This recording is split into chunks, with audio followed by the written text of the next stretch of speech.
Social media అన్సోషల్గా behave చేస్తోంది. అందమైన విషయాన్ని తన పరిధి దాటకుండా, వ్యక్తిగత మర్యాదలు అతిక్రమించకుండా అందంగా చూపించాల్సిన మీడియా తన బాధ్యతలు విస్మరించి విపరీత పోకడలకు పోతోంది. పొట్టకూటి కోసం తల్లిదండ్రులకు చేదోడుగా ఉండాలనే కనీస బాధ్యతతో ప్రయాగ్రాజ్ చేరుకున్న అమ్మాయికి కొన్ని సోషల్ మీడియా కుక్కలు నరకం చూపించాయి. తన అందమే తనకు శాపమైందా అనిపించేలా వేపుకు తిన్నాయి. ఆమె కుటుంబ సభ్యుల మీద దాడులకు సైతం దిగాయి ఆ వీధి కుక్కలు. ఆ అమ్మాయికి అందం ఉన్నంత మాత్రాన ప్రతి ఒక్కడికి ఇంటర్వ్యూ ఇవ్వాలా? ఇంటర్వ్యూ ఇవ్వకపోతే దాడులకైనా తెగబడతారా? మోనాలిసాను దిగ్విజయంగా ఇంటికి పంపించిన కొన్ని సోషల్ మీడియా సంస్థల అన్సోషల్ బిహేవియర్ పైన విమర్శలు తీవ్రమవుతున్నాయి.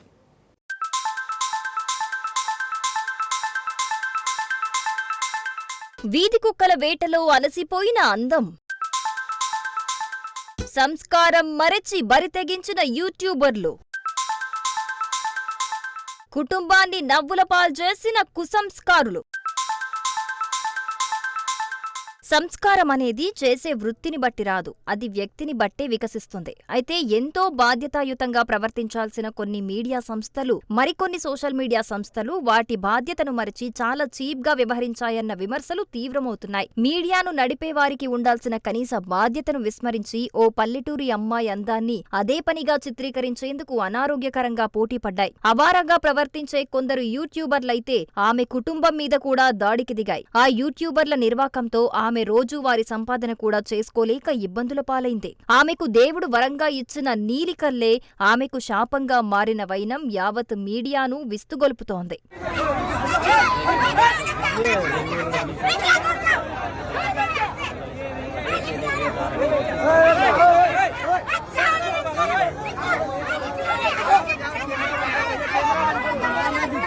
మధ్యప్రదేశ్లోని కార్ఘౌ జిల్లా మహేశ్వర్ నుంచి వచ్చిన మోనాలిసా అలియాస్ మోనీ బోస్లే 16 ఏళ్ల అమ్మాయి. ఇంకా లోకం పోకడ తెలియని అమాయకురాలు. తనకు దేవుడు అందమైన రూపమిచ్చాడన్న ఒకంత గర్వం తప్ప ఎవరితోనూ ఏ విధంగా పరిధి దాటి ప్రవర్తించలేదు. అసలామె వయస్సు కూడా అంత ఎదగలేదు. కుటుంబ సభ్యులతో కలిసి మధ్యప్రదేశ్ నుంచి కుంభమేళకు వచ్చింది. తాము రెగ్యులర్ గా అమ్ముకునే పూసలు, దండల వ్యాపారం ద్వారా కుంభమేళలో ఓ 4 రాళ్లు సంపాదించుకునేందుకు ప్రయాగకు చేరుకుంది. ప్రయాగలో ఓ చిన్న డేరా వేసుకుని ఆ డేరా ముందే పూసలు, దండలు అమ్మడానికి పూనుకుంది. తన అందం గురించి తనకు తెలుసు కానీ కుంభమేళకు వచ్చేవారు తన అందానికి అంతగా ప్రయారిటీ ఇస్తారని మాత్రం ఊహించలేకపోయింది. అందంగా కనిపిస్తున్న మోనాలిసాను అంతా చూస్తూ పోతూ ఉన్నారు. ధర నచ్చినవారు పూసలను కొనుక్కోవడం, గిట్టుబాటు కానివారు మోనాలిసాను చూసి వెళ్లిపోవటం జరుగుతున్నాయి. కానీ భుజాన కెమెరాలు తగిలించుకున్న కొన్ని సోషల్ మీడియా కుక్కలు మాత్రం ఆమెకు కాకుండా ఆమె అందానికి ప్రియారిటీ ఇచ్చాయి. అక్కడే మోనాలిసా తీవ్రమైన ఇబ్బందులు ఎదుర్కోవాల్సి వచ్చింది.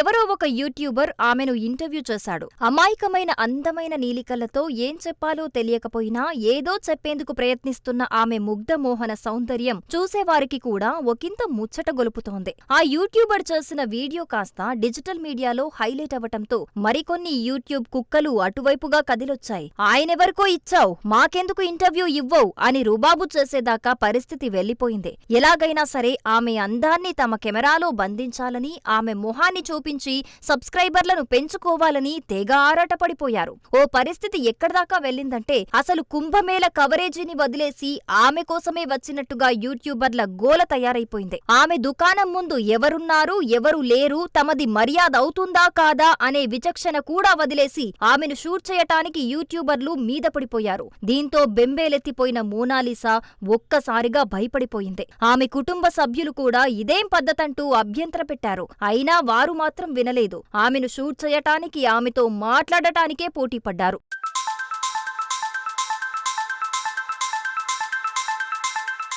ఆమె ఇంటర్వ్యూ కోసం పోటీ పడటం ఒక్కటే కాదు, ఫోటోలు తీస్తుంటే వారించినా ఆ ఫోటోలు, వీడియోలను డిలీట్ చేయాలని కెమెరాలను గుంజుకున్న మోనాలిసా సోదరుడిపై దాడికి దిగారు. ఆమె ఇంటర్వ్యూ కోసం ఎదురుచూస్తున్న యూట్యూబర్లు దౌర్జన్యంగా టెంటులోకి చొచ్చుకొని ఆ అమ్మాయి తండ్రే తమను లోనికి అనుమతించాడని అబద్ధాలు కూడా చెప్పారు. తండ్రి అలా ఎలా పంపిస్తాడని వాకాబు చేస్తే అలాంటిదేమీ లేదని తండ్రి చెప్పాడని, తాను ఎవరి కెమెరాలకు పోజులు ఇవ్వనని చెప్పానని, అందరూ వెళ్లిపోవాలని చెప్పానని ఆ అమ్మాయి అమ్మాయి చెబుతున్నా వినకుండా వారంతా కెమెరాలకే పని చెప్పటం ఆమె సోదరుడి ఆత్మ గౌరవాన్ని హట్ చేసింది. దీంతో ఆ కెమెరాలు లాక్కున్నందుకు ఆయనపై ఒక్కసారి 9 మంది యూట్యూబర్లు దాడి చేశారట.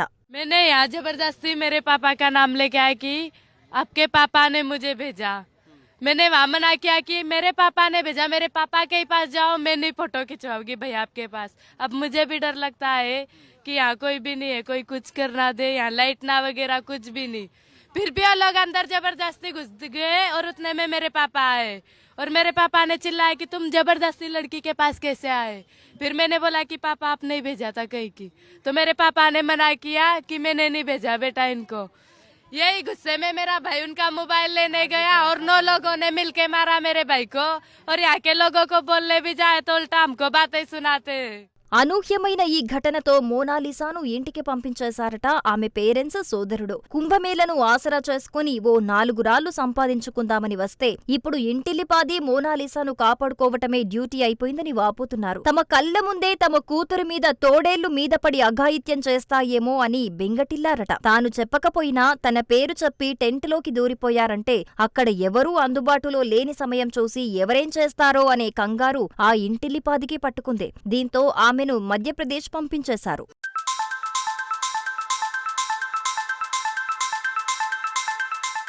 ఇక మోనాలిసా ఇల్లు చూస్తే వారు ఎంత పేదరికంలో బతుకుతున్నారో అర్థం చేసుకోవచ్చు. గుడిసె కూడా కాకుండా కేవలం ఒక చిన్న గుడారంలో 25 మంది దాకా బతుకుతున్నారట. అంతమంది కుటుంబ సభ్యులతో అందరి కడుపులు నిండాలంటే కుంభమేళను సందర్భంగా ఎంచుకొని పుణ్యస్నానంతో పాటు అమ్మా నాన్న అన్నకు ఆసరాగా తన వంతుగా ఓ 4 దండలు పూసలు అమ్మి పెడదామనుకుంటే ఆ మోనాలిసాకు ఇలాంటి ఘటన ఎదురైంది. అంతేకాదు తన ఆరోగ్యం బాలేదన్నా వీడియోల కోసం వెంటబడ్డ యూట్యూబర్లను ఏమనాలి? వాళ్ళ ఇళ్లలో ఉండే అందమైన అమ్మాయిల వెంట ఇలాగే ఏవైనా వీధి కుక్కలు వెంటపడితే భరించగలరా అంటున్నారు సామాన్య పౌరులు. సబ్స్క్రైబర్ల కోసం, వ్యూవర్షిప్ కోసం పరిధి మీరి ప్రవర్తించే ఇలాంటి వారి మీద కూడా యోగి సర్కార్ కఠినమైన చర్యలు తీసుకోవాలనే డిమాండ్లు వినిపిస్తున్నాయి.